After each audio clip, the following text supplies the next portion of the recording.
Folk songs గురించి మా జానక్ ఏదో మాట్లాడుతుంది, ఒకసారి వినండి గాయస్ అందరూ. ఫోక్ ఇండస్ట్రీ అంత ఇంతే అంటే ఫోక్ ఇండస్ట్రీ అంత ఇంత కాదు. ఫోక్ ఇండస్ట్రీలో నేను 10 సంవత్సరాల నుంచి ఉంటాను. నాకు ఫోక్ ఇండస్ట్రీ బువ పెట్టింది. ఈ రోజు జాను లిరి అనే ఒక అమ్మాయి ఉన్నదంటే ఫోక్ ఇండస్ట్రీ వల్లనే, ఆ పాటల వల్లనే, జానపద పాటల వల్లనే నేను ఈ రోజు ఇక్కడ నిల్చున్నా. నేను 4 పూటలు మా కొడుకు పెడుతున్నా, నేను తింటున్నా అంటే ఈ రోజు ఫోక్ సాంగ్స్ వల్లనే. 10 సంవత్సరాల నుంచి లేని ఇప్పుడు ఎందుకు ఇవన్నీ జరుగుతున్నాయి? ఓకే, 10 సంవత్సరాల నుంచి లేదంట ఎక్కకు ఇట్లాంటివి చిల్లర పంచాయతీలు. ఈ మధ్య వచ్చిందంట. అంటే ఎక్క 10 ఏళ్ల నుంచి ఉంది. అప్పుడు ఎక్కకి ఇలాంటి ఇబ్బందులు ఏమి జరగలేదన్నమాట. ఇప్పుడు వచ్చిన కొత్త వాళ్ళందరూ ఇలాంటివి క్రియేట్ చేస్తున్నారు అన్నట్టు మన అక్క అభిప్రాయం అనమాట. సో మన అక్క ఎవరికి ఎటువంటి కమిట్మెంట్ ఇవ్వలేదు. మన అక్క జెన్యున్ గా పైకి ఎదిగిందంట. సరే, నువ్వు ఎదిగింటావు, మిగతా వాళ్ళు కూడా అంతే అని కూడా అనుకుందాం. ఇప్పుడు వాళ్ళు ఇష్టపడి చేసుకున్నారు, అది కమిట్మెంటో అది నీకు తెలీదు, నాకు తెలీదు. కానీ నువ్వేదో పతిత్వం అన్నట్టు వేరే వాళ్ళని దిగదార్చాల్సిన అవసరం లేదు జానక్క. నువ్వు ఏ సిచ్యువేషన్ లో ఎలా పైకి ఎదిగావో అది నువ్వు గుర్తుంచుకుంటే బాగుంటుంది జానక్క. ఓకేనా? నువ్వు నీ పని చూసుకో జానక్క. నిన్నెవరు గెలకట్లేదు. ఫస్ట్ ఆఫ్ ఆల్ నీ జోలు ఎవరు రావట్లేదు. ఫోక్ సాంగ్ గురించి అంటున్నారు, మధ్యలో నీకెందుకు దూలా? చాలా మంది ఉన్నారు కదా, వాళ్ళందరూ రియాక్ట్ అవ్వట్లేదు కదా, మధ్యలో మీరెందుకు వస్తున్నారు అక్క? నీ కొడుకు నా కొడుకు నేను 4 పూట్ల తింటున్నామన్నారు కదా. సో నిజంగా నువ్వు ఎవ్వరికి ఎటువంటివి ఇబ్బందులు లేకుండా, ఐ మీన్ పక్కా లోకల్ గా చెప్పాలంటే నువ్వు ఎవరి దగ్గర ఉండకుండా, ఎవరి దగ్గర లొంగకుండా, ఎవరి దగ్గర పడుకోకుండా నువ్వు ఎదిగానని చెప్పి నీ కొడుకు మీద ఒట్టేసుకొని చెప్పు జానక్క.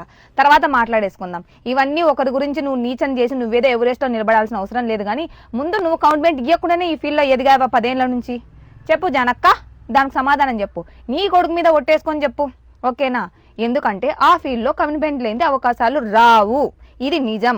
దానికి నువ్వు పెద్ద రియాక్ట్ అయ్యి నువ్వేదో పెద్ద నేను తోపు, నేను హైలైట్, నేను పక్కా నిజాయితీగా ఉంటా, నేను నీతిగా ఉంటా అన్నట్టుగా నువ్వు నిన్ను క్రియేట్ చేసుకోకు. నువ్వేంటో మాకు తెలుసు జానక్క. నువ్వు నీ గురించి ఓవర్ బిల్డప్లు చెప్పుకోవాల్సిన అవసరం లేదు. కానీ మొదలు ఇది మ్యాటరే కాదు, పక్కకు దొబైసే. కమిట్మెంట్ వీడియో పెడితే నన్ను అందరు ట్రోల్ చేశారు కదా. కమిట్మెంట్ అంటే ఇదే, ఇలాగే ఉంటుంది. కమిట్మెంట్ అంటే అర్థమవుతుందా? కమిట్మెంట్ అంటే ఇలాగే ఉంటుంది. సో సినీ ఫీల్డ్లో ఎదగాలి అంటే కమిట్మెంట్ ఇవ్వాల్సిందే ఖచ్చితంగా. కమిట్మెంట్ లేకపోతే అమ్మాయికి ఆఫర్స్ ఉండవు.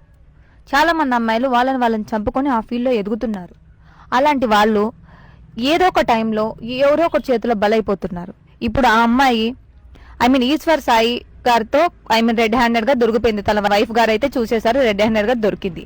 దీనికి పెద్ద సీన్ క్రియేట్ చేయాల్సిన అవసరం లేదు. తను ఏం చెప్తుందంటే నా భర్త మంచోడు. సో అది ఎరిపప్ప ఆ పిల్ల. ఆమె మీద పడుతుంటే నా మొగుడు ఏం చేస్తాడు, మొగుడు కదా అని చెప్పి మళ్ళీ ఆమెనే చెప్తుంది. అలాంటప్పుడు నీ మొగుడికి నువ్వు సపోర్ట్ చేస్తున్నప్పుడు మళ్ళీ ఎందుకు ఈ వీడియోని పబ్లిక్ లో తీసి పెట్టాలి? ఏం చేయాలని పెడుతున్నారు మీరు? సో ఆ ఫీల్డ్ లో ఇలాంటివన్నీ కామన్ అని మీకు కూడా తెలుసు కదా. బట్ ఎందుకు ఒక ఆడపిల్ల జీవితం నాశనం చేయాలని కంకణం కట్టుకుంటున్నారు? ఇది ఒక్క చోటనే కాదు, సినీ ఫీల్డ్లో, గ్లామర్ ఫీల్డ్లో ఎక్కడ ఏ అమ్మాయి ఎదగాలన్నా అమ్మాయిలకే కాదు అబ్బాయిలకు కూడా కమిట్మెంట్ ఉంటుంది. సో ఇలాంటివి నార్మల్ అయిపోయినాయి అందరికీ. కమిట్మెంట్ ఇస్ కామన్ అయిపోయింది. దీని గురించి మీరు ఇంత ప్రొలాన్ చేసి ఒక ఆడపిల్ల జీవితాన్ని రోడ్డు మీద పడేయాల్సిన అవసరం లేదు. ప్రతి ఒక్కరూ ఈ వీడియోని ట్రోలింగ్ చేసుకుంటూ ఆ అమ్మాయి ఫోటో చూపించడం మంచిది కాదు. ఒక సైడు ఆలోచించండి. ఆ ప్లేస్లో మీ చెల్లో, మీ అక్కో, మీ తోబుట్టు, నీ కుటుంబంలో ఒకరుంటే అలాగే వీడియో తీసి అప్లోడ్ చేస్తారా? తను చేసింది తప్పే, నేను మంచి అని చెప్పను. బట్ తను ఎదగడానికి చేసుకుంటుంది. తను ఎదగడానికి ఒకరి కింద తగ్గాలి. అబ్బా, సినీ ఫీల్డ్ లో ఎదగాలి అంటే ఒకరి కింద లొంగాలి, వంగాలి అని నేను ఫస్టే చెప్పాను కదా. అది చెయ్యలేకనే నేను రిటర్న్ వచ్చాను రా బాబు, ఆ కోపంతో వీడియో తీసి పెట్టాను రా బాబు అని నేను వీడియో తీసి పెడితే నన్నే ట్రోలింగ్ చేసినారు నా ట్రోలింగ్ బాబులు అందరూ. మీడియా వాళ్ళు 1కి 4 వేసి తమ్ముళ్ళు చేసేసుకున్నారు. ఇప్పుడు ఈ పిల్ల ఫోటోలు ఎడాబడా వేసేస్తున్నారు. ఏంటిది? మీ రేటింగ్ కోసం, మీ వ్యూస్ కోసం ఒక ఆడపిల్ల జీవితాన్ని రోడ్డు మీద పెట్టడానికైనా సిద్ధమే. దేనికి ఉంది? మీడియాలు ఉంది దేనికి? మీమర్స్ ఉంది దేనికి? ఒక జీవితాన్ని నాశనం లేపి మీరు పైకి ఎదగడానికా? ఏమొస్తుంది మీకు? ఈరోజు నీ గురించి ఒకరి గురించి మీరు వీడియో తీస్తున్నారు, రేపొద్దున మీ గురించి ఇంకొకరు వీడియో తీస్తే రోజు ఒకటి వస్తుంది. అది మర్చిపోకండి. అది మైండ్లో పెట్టుకొని ఒకరిని నెగిటివ్ చేయండి. అనవసరంగా ఒక అమ్మాయి ఫేస్ రివీల్ చేసి ఇది నా మొగుని దగ్గర పడుకుంది అని చెప్పి ఆ అమ్మాయిని నలుగురిలో హేళన చేయడం అనేది మంచి పద్ధతి కాదు. ఏదున్నా ఒక చోట కూర్చొని మాట్లాడుకోవాలి. ఆడపిల్ల జీవితం అమ్మా, అనవసరంగా రోడ్డు పాలు చేయకండి. 2 తెలుగు రాష్ట్రాలు రైట్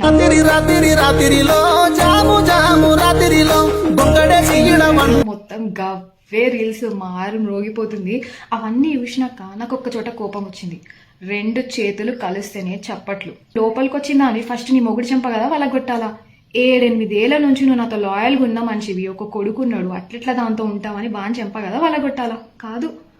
పోయి ఆ పిల్ల నమ్మనా బూతులు తిట్టింది, దాని చెంప వాళ్ళ కొట్టింది, ఇష్టం వచ్చినట్టు కొట్టింది. పాపం ఆమె మొగుడంట, అమాయకుడంట, మందు కూడా తాగడంట ఆయన. 7-8 ఇయర్స్ నుంచి సేవ చేసుకుంటూ మంచిగా ఉన్న ఆయన ఈ ఆడపిల్లని ఆయన మీద పడే వరకు ఏం చేయాలో తెలియక అట్లున్నాడంట. పాపం కదా. కొంచెమన్నా సిగ్గుశారం ఉండాలి నీకు. ఫస్ట్ నీ మొగుడు చెప్ప కదా నువ్వు వల్లగొట్టాలి, నాతో లాయల్గా ఉన్న మనిషి అట్లా పోతాడని. ఆ పిల్లకి ఏమైనా ఫాలోయింగ్ తక్కువనా? ఆమె తలుచుకుంటే నీ మొగుడు కంటే బెటర్ అని మ్యాగీ చేసినంత ఈజీగా సెట్ చేసుకుంటాడు. మరి నీ మొగుడు ఎంత ఎఫర్ట్స్ పెట్టుంటే ఆమె వాడికి వాడుంటుంది. అది ఆలోచించకుండా నా మొగుడు అమాయకుడు, ఆమెనే ఇట్లా చేసింది అంటావా?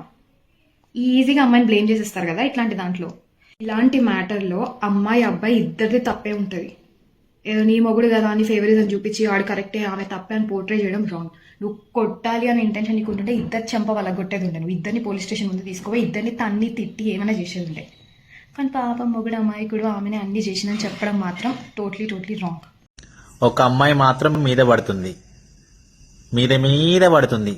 తనకున్న ఫేము నేము తను చాలా బాగుంటుంది. ఆఫ్టర్ ఆల్ మాలాంటి వాళ్ళు వీడియోలు చేస్తేనే 100 మంది మమ్మల్ని గెలుకుతుంటారు. అది అందమైన ఒక ఆడపిల్ల. తను తలుచుకుంటే ఏక్సేక్ అబ్బాయిలు తన చుట్టూ తిరుగుతారు. కానీ ఎలాంటి సందర్భాల్లో ఏమైందో ఎట్లా కనెక్ట్ అయిందో తెలియదు, కానీ నింద మాత్రం మొత్తం ఈ అమ్మాయి మీదనే పడింది. అస్సలు నాకు నచ్చలేదు. సరే, తనకు సిగ్గు శరం లజ్జ అన్నది వచ్చి మీద వాడి గెలికింది. వాడికి సంస్కారం లేదా? వాడిని గుర్తు రావట్లేదా? నాకు ఇంట్లో పెళ్ళం ఉంది, ఒక పిల్లోడున్నాడు, నాకు ఇల్లు సంసారం ఉంది, నా పరువు పోతుందని మీద పడంగా టెంప్ట్ అయిపోయి మూడొచ్చి పడుకున్నాడా? ఆ అమ్మాయిని ఒక్కదానిపై నింద పడుతుంటే అసలు నాకు ఎంత బాధ అంటే అంత బాధ అనిపిస్తుంది. తనకి ఇంకా పెళ్లి కాలేదు, రేపు పెళ్లి కావాలి. నలుగురు ఏమనుకుంటారు? ఈ సమాజంలో తలెత్తుకొని తిరగగలుగుతుందా? మనస్తాపానికి గురై సూసైడ్ చేసుకుని చనిపోతే ఎవరి మీదకి వస్తుంది? మీ ఫ్యామిలీ మీదకి వస్తుంది కదా. అది ఒక్కసారి ఆలోచిస్తున్నారా? కానీ నోరుందని చెప్పి, చేతిలో ఫోన్ ఉందని చెప్పి నోటికొచ్చినట్టు మాట్లాడుతూ వీడియోలు తీసి సోషల్ మీడియాలో పెట్టిరు. అమ్మాయి పరువు ఏమైపోవాలి? తనకు మంచి భవిష్యత్తు ఉంది, వీడిదేముంది? ఆల్రెడీ పెళ్లి అయింది, పిల్లోడున్నాడు. మొగోడు ఎన్ని తప్పులు చేసినా చెల్లమని అవుతుంది. కానీ అమ్మాయి విషయంలో అట్లా కాదు కదా. సరే, తప్పు చేసింది, ఆమె మంచి పని చేసిందని నేను చెప్పను. కాకపోతే పరిష్కరించుకుంటే కూర్చొని సరిపోతుండే. తన జీవితాన్ని స్పైల్ చేశారు. అమాయకంగా తన జీవితాన్ని తనే ఖరాబ్ చేసుకుంది పాపం.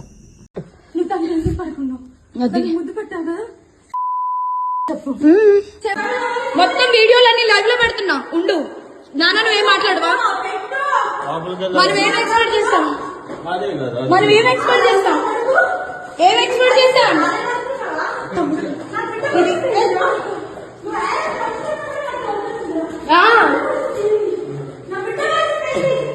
ఏ నిన్ను ఫోన్ చేసి నాకొద్దు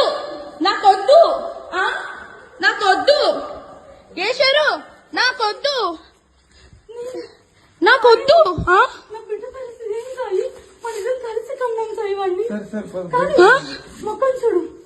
చీ, 10 మంది పడుకునే పిల్ల దగ్గర డీటెయిల్స్ ఇస్తే నేను వచ్చాను తెలుసా?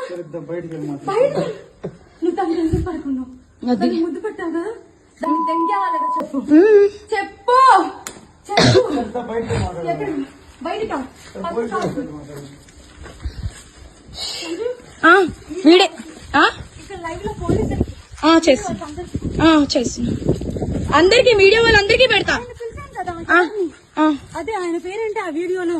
అదే శేఖర్ వైరస్ కదా, ఆయన కూడా అది మంచి పని. సంజు నా ముగ్గురు సరే తీ ఇప్పుడు చెప్తా. పిల్లాడు వద్దారా అంటే రే, అరే